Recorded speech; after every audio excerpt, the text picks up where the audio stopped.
Приходят к дедушке друзья, приходит День Победы. Люблю подолгу слушать я их песни и беседы. Я не прошу их повторять рассказов сокровенных, ведь повторять, опять терять товарищей военных, которых ищут до сих пор награды боевые. Один сержант, другой майор, а больше рядовые.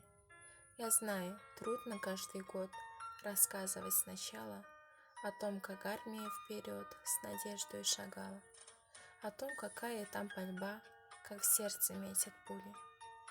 Судьба, вздохну, да не судьба. А помнишь, как в июле?